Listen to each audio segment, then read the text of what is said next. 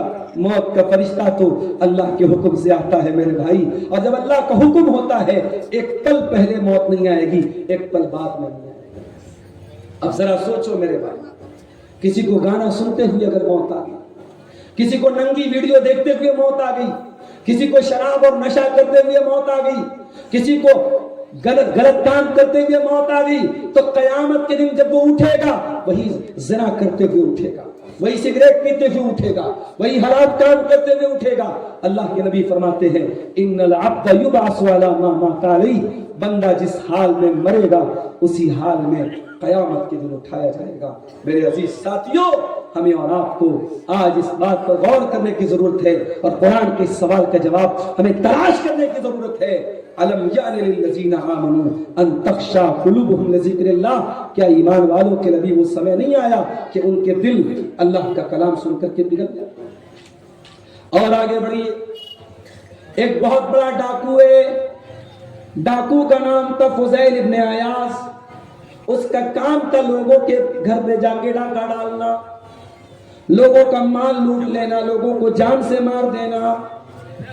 فضیل ابن عیاض ڈاکہ ڈالنے کے لیے ایک مکان کی چھت پر کودتا ہے، رات کا سناٹا ہے، اللہ کا کوئی بندہ قرآن کی تلاوت کر رہا ہے، تلاوت قرآن کی آواز فضیل ابن عیاض کے کانوں میں پڑتی ہے، اور اللہ کا وہ بندہ اتفاق سے یہی آیت پڑھ رہا تھا، سورہ حدید کی آیت نمبر 16، أَلَمْ يَأْنِ لِلَّذِينَ آمَنُوا أَن تَخْشَعَ قُلُوبُهُمْ لِذِكْرِ اللَّهِ، کیا ایمان والوں کے لیے ابھی وہ سمے نہیں آیا کہ ان کے دل اللہ کا کلام سن کر کے پگھل جائیں؟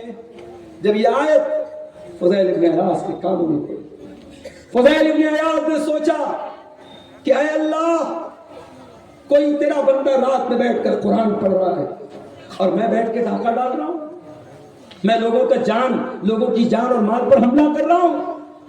فضیل ابن عیاض کے دل میں توبہ کا خیال آیا، وہاں سے باہر نکلا، بارش کا موسم تھا، ایک ویرانے کے پاس، ایک کھنڈر کے پاس کچھ لوگ موجود تھے، فضیل ابن عیاض بھی پیچھے جا کے کھڑا ہو گیا، وہ لوگ آپس میں باتیں کر رہے تھے، موسم خراب ہے ہمیں نکل جانا چاہیے، دوسرے لوگ کہہ رہے تھے نہیں نہیں یہی رات گزار لو، فضیل ابن عیاض نام کا بہت مشہور ڈاکو ہے، ہم راستے میں نکلے کہیں ڈاکہ نہ ڈال لے، کہیں ہمارے مال کو نہ لوٹ لے، ہمارے سامان کو نہ لوٹ لے۔ فضیل ابن عیاض کی آنکھوں سے آنسو آ گئے، اے اللہ تیرے بندے آج مجھ سے ڈرتے ہیں، اے اللہ اتنا ڈر تو اگر اللہ سے لوگوں کے دل میں پیدا ہو گیا ہوتا تو لوگ ولی بن جاتے، لوگ متقی بن جاتے، لوگ پرہیزگار بن جاتے۔ فضیل ابن عیاض نے سچی توبہ کی اور وہیں سے یہ عہد کیا کہ اب ساری زندگی میں اپنے آپ کو اللہ کے گھر سے جوڑ دوں گا، مسجد حرام سے، خانہ کعبہ سے جوڑ دوں گا۔ اور اس کے بعد فضیل ابن عیاض کی ساری زندگی خانہ کعبہ کے پاس گزرتی ہے، اور اپنے دور کے بہت بڑے عالم، بہت بڑے زاہد اور بہت بڑے اللہ والے جانے جاتے ہیں۔ قرآن کی ایک آیت فضیل ابن عیاض کے دل کی دنیا کو بدل دیتی ہے۔ میرے پیارے ساتھیوں، ہمارے دل کی دنیا کب بدلے گی؟ میں پھر وہی آیت پڑھ رہا ہوں، أَلَمْ يَعْنِ لِلَّذِينَ آمَنُوا أَن تَخْشَعَ قُلُوبُهُمْ لِذِكْرِ اللَّهِ، اے ایمان والو وہ سمے کب آئے گا، وہ ٹائم کب آئے گا جب اللہ کا کلام سن کر کے تمہارے دل پگھل جائیں گے؟ اچھا، قرآن کو پڑھنا بھی بڑے ثواب کا کام ہے اور قرآن کو سننا بھی بڑے ثواب کا کام ہے۔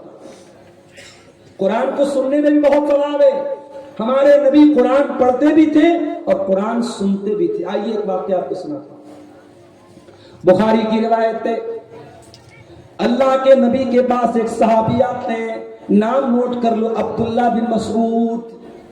عبداللہ بن مسعود یہ بڑے دبلے پتلے صحابی تھے، سنگل پسلی کے، اتنے دبلے پتلے تھے کہ ایک مرتبہ پیڑ کے اوپر چڑھ کے مسواک توڑ رہے تھے اور ہوا بہت تیز چل رہی تھی اور ان کی پتلی پتلی ٹانگیں ہوا میں لہرا رہی تھی، تو صحابہ کرام ہنسنے لگے، مذاق اڑانے لگے۔ اللہ کے رسول نے پوچھا کیوں ہنس رہے ہو؟ کہا اے اللہ کے نبی ذرا دیکھیے نا عبداللہ کی ٹانگیں کتنی پتلی پتلی ہوا میں لہرا۔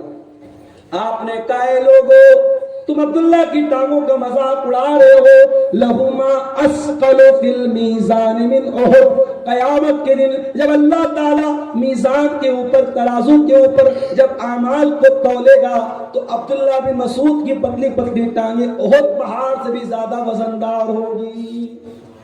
اس کا مطلب یہ ہوا کہ کسی کی باڈی اگر کمزور ہے، کسی کا جسمانی سراپا کمزور ہے، لیکن ایمان مضبوط ہے، عمل مضبوط ہے، کریکٹر مضبوط ہے، تو اللہ تعالیٰ کیا اس کا مقام بلند ہے۔ دنیا اس کو کیا سمجھتی ہے یہ میٹر نہیں کرتا، اللہ کے آپ کا ایمان دیکھا جائے گا، آپ کی باڈی، آپ کی خوبصورتی، آپ کا بال، آپ کی جو ہے آپ کے بائیت، آپ کے جو ہے شریر کتنا تگڑا ہے، اللہ تعالیٰ کا یہ میٹر نہیں کرتا، آپ کا ایمان اور عمل اللہ تعالیٰ کا میٹر کرتا ہے۔ عبداللہ بن مسعود اللہ کے نبی کے پاس آتے ہیں۔ اچھا، عبداللہ بن مسعود قرآن بہت اچھا پڑھتے، جب یہ قرآن پڑھتے تھے تو اللہ کے نبی فرماتے ہیں اگر کسی کو قرآن بالکل تازہ تازہ سننا ہو، جیسا قرآن نازل ہوا ہے ویسا سننا ہو، تو عبداللہ سے قرآن سننا۔ اللہ کے نبی فرماتے ہیں عبداللہ چلو تم مجھے قرآن پڑھ کے سناؤ۔ اے اللہ کے نبی میں آپ کو قرآن کیسے پڑھ کے سناؤں؟ یہ قرآن تو آپ ہی کے اوپر اترا ہے، آپ تو خود صاحب قرآن ہے، آپ کے اوپر قرآن اترا ہے، میں آپ کو قرآن کیسے پڑھ کے سناؤں؟ آپ نے کہا عبداللہ آج میرا جی چاہ رہا ہے کہ میں دوسرے کے منہ سے قرآن سنوں، میں تو قرآن پڑھتا ہی رہتا ہوں، آج میں قرآن کو سننا چاہتا ہوں، تم مجھے قرآن پڑھ کے سناؤ۔ اچھا، کبھی آپ غور کیجئے گا، افریقہ کے اندر لوگ عام طور سے کالے کالے لوگ ہوتے ہیں، مگر قرآن سے بڑی محبت کرتے ہیں۔ افریقن جتنے قاری ہیں نا، ان کی آواز اللہ اکبر بڑی پیاری ہوتی ہے۔ ایک قاری کا نام بتا رہا ہوں، نوٹ کر لو، صوفی عبد الرشید، یوٹیوب پر جاؤ سرچ کر لینا، صوفی عبد الرشید، یہ افریقن ہے اور ان کی آواز بڑی روپدار آواز ہے، قرآن پڑھتے ہیں، بڑا پیارا قرآن پڑھتے ہیں۔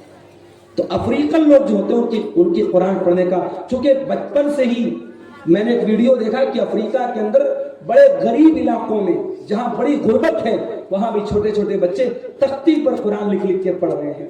قرآن سے محبت وہاں کے بچے بچے کے دل میں موجود۔ اللہ ہمارے دلوں میں بھی قرآن کی محبت پیدا فرمائے۔ آج تو ہمارا حال یہ ہے، ہم قرآن پڑھنے والوں کو حقیر سمجھتے ہیں، یہ مدرسے کا بچہ ہے۔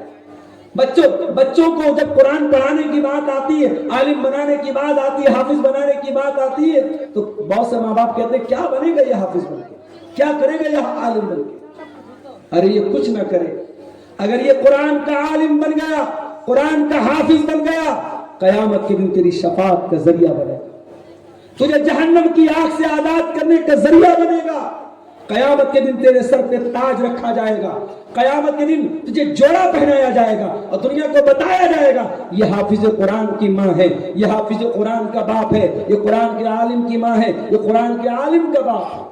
کوئی مس ورلڈ بن گیا، کوئی عورت مس ورلڈ بن گئی، کوئی مس انڈیا بن گئی، کوئی مسٹر انڈیا بن گیا، یہ بڑے بڑے دنیا میں ایوارڈ ملتے ہیں۔ ذرا سوچو قیامت کے دن تمام لوگوں کے سامنے جس ماں باپ کے سر پہ تاج رکھا جائے، اس کے بچے کے حافظ ہونے کی وجہ سے وہ کتنا بڑا تاج ہوگا، وہ کتنا بڑا احساس ہوگا۔ اس لیے قرآن پڑھنے پڑھانے والوں کو کبھی حقیر مت سمجھنا میرے بھائی۔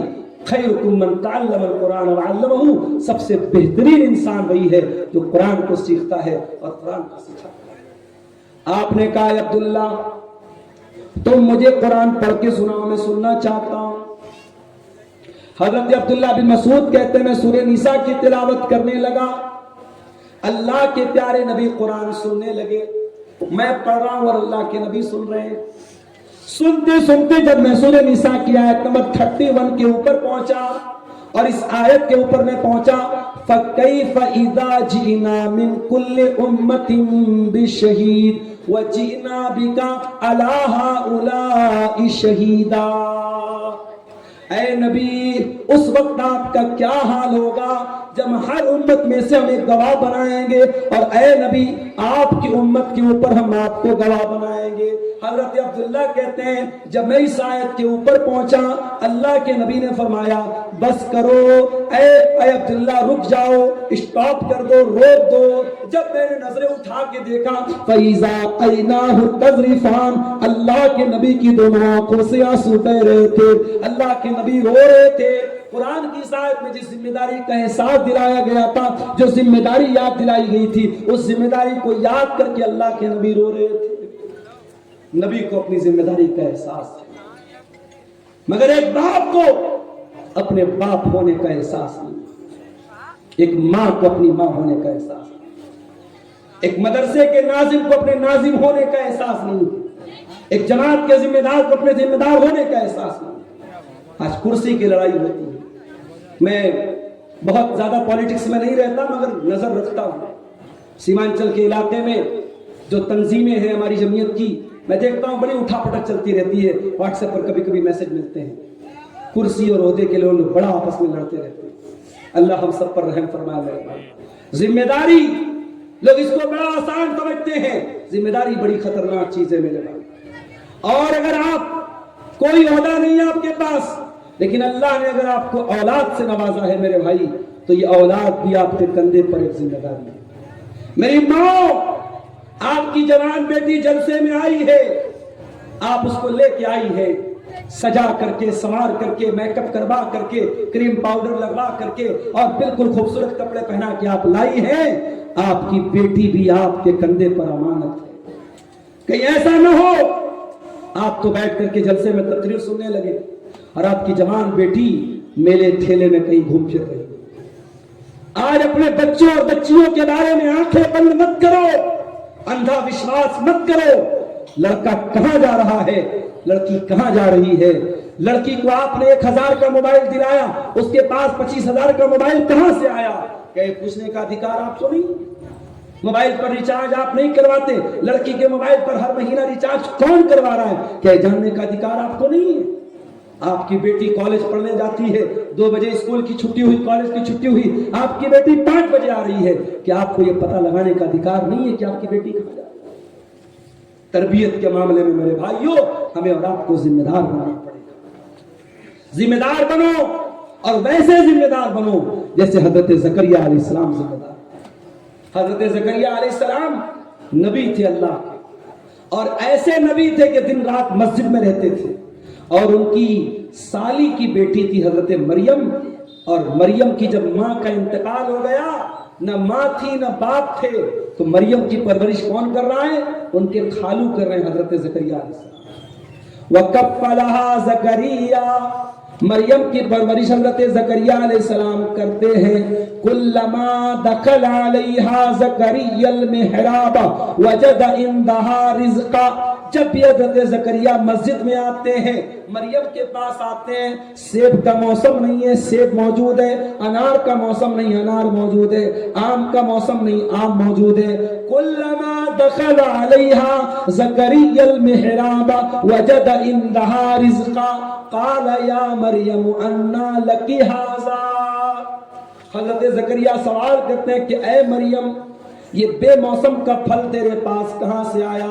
میں تو مسجد کو لاک کر کے گیا تھا، میں تو دروازے کو لاک کر کے گیا تھا، مسجد کے اندر کون آیا؟ کس نے تجھ کو یہ پھل دے دیا؟ قالت هو من عند اللہ، مریم کہتی ہے خالو جان یہ پھل اللہ تعالیٰ کی طرف سے آیا ہے، اللہ تعالیٰ نے مجھ کو اپنی بندی کو یہ پھل دیا ہے، کرامت کے طور پہ اللہ تعالیٰ نے اپنی بندی کو یہ پھل دیا ہے۔ ان اللہ یرزق من یشاء بغیر حساب، اللہ جس کو چاہتا ہے بے حساب روزی دیتا ہے۔